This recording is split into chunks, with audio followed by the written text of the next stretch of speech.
All right, team leaders, I am calling you out on some things here. And this is stuff that I've had to call myself out on as well. But here's the deal.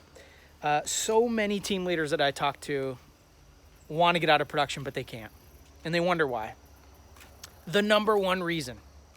Listen, you could have all the systems in place, you could have all the admin, you could have all the agents, and still be stuck in production. Why? Why? Don't you think that if you had enough agents and enough admin, you could walk away from production? You would think. But the reason that agents, team leaders, are still selling real estate themselves is one of two reasons. The second one doesn't really matter.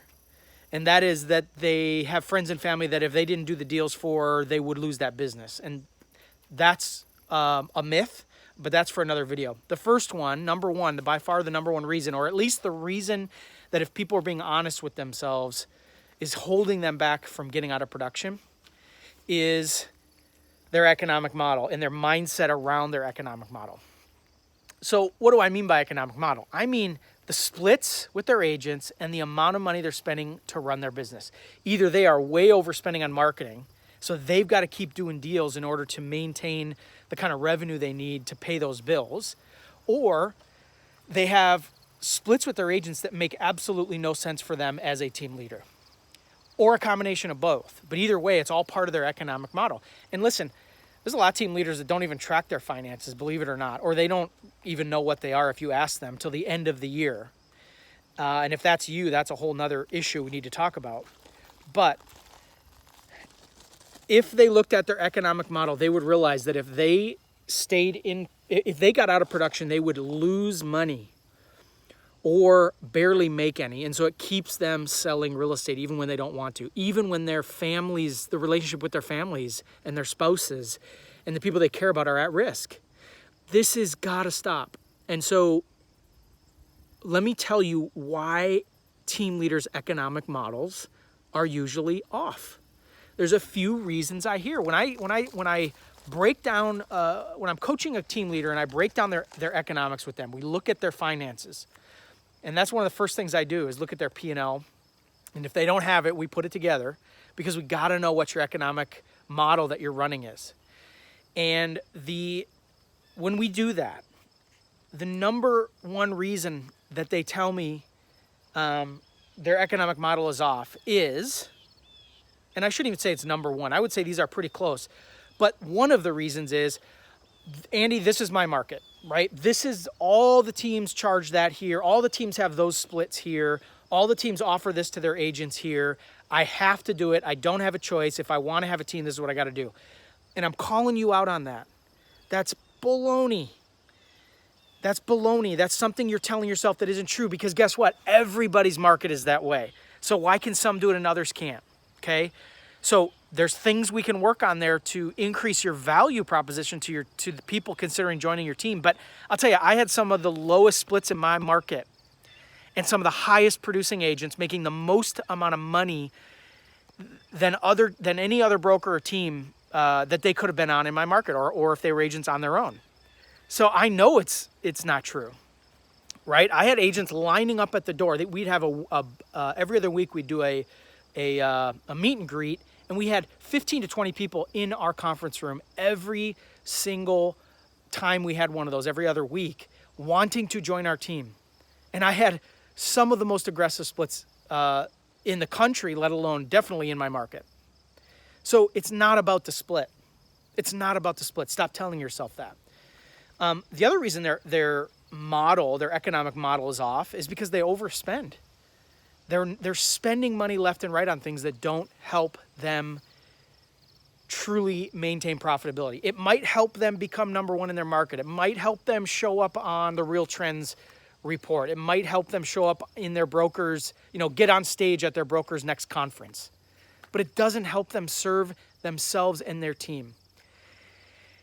And the other reason, going back to splits as well, because there's another reason team leaders have the splits the way that they have them on their team, is because they tell me, Andy, I don't want to be greedy. I'm not going to be one of those team leaders who's just greedy and, is going to make all the money, and I want my agents to make money too. I want them to be really successful. And I'll tell you, I get it, but you're wrong. You're backwards on that mindset. I believe, and this is me just being honest with you, I believe that you're greedy for thinking that way. So why do I think that? Because most people would say, what are you talking about? How could I be greedy for wanting my agents to have a higher split and make more money? Well, because here's why. It's forcing you to stay in production. And that's greedy, right? You are taking opportunity away from your team members that they should have, not you. And it's keeping you from being focused on building your business because you're doing deals. And that's sucking the life out of you.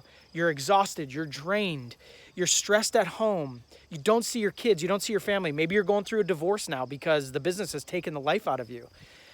These are all things that are going to keep your business from growing. And when your business doesn't grow, your agents don't have as much opportunity. So this is why it's total baloney that you have to have splits that are super high with your agents in order to maintain them, keep them, and allow them to make money. You're greedy if you don't set up the right model, the right economic model to be running so that you can exit production. Now, if you say, Andy, I just really like doing deals and I want to stay in production, that's fine. Totally get it. Then here's what you should do. Either join a team and just be in production and get out of the business building business, because you're not going to build a good business for your team members and they're going to leave you and you're going to be frustrated and you're going to be stuck in production and you're going to hurt your relationships with people you care about. Or number two, just be an individual agent. Don't build a team. So that's my rant for you. If you think I'm wrong about this, I want to hear about it. But this has been my experience building my business and helping so many other team leaders grow their business without it being at the detriment of their relationships, their family, their faith, all of these things that I think are way more important than any business you could ever build. You've got to get over the hurdle that you're guilty if you don't set up the right you're greedy if you don't set up the right economic model. You are not greedy for having the right economic model. In fact, as the team leader, it's your responsibility to be the gatekeeper of success on your team for your team members. Now, yes, they have to put in the work and be successful, but you got to have the model that allow them to be as successful as possible. If you do not, they will leave you. So if you're experiencing agents saying, I think there's a bigger opportunity over here, it's not about the split, even if they tell you it is. It's about the opportunity. And if you are sucking opportunity out of your business by staying in production because you have the wrong economic model, you're never going to build the business you want.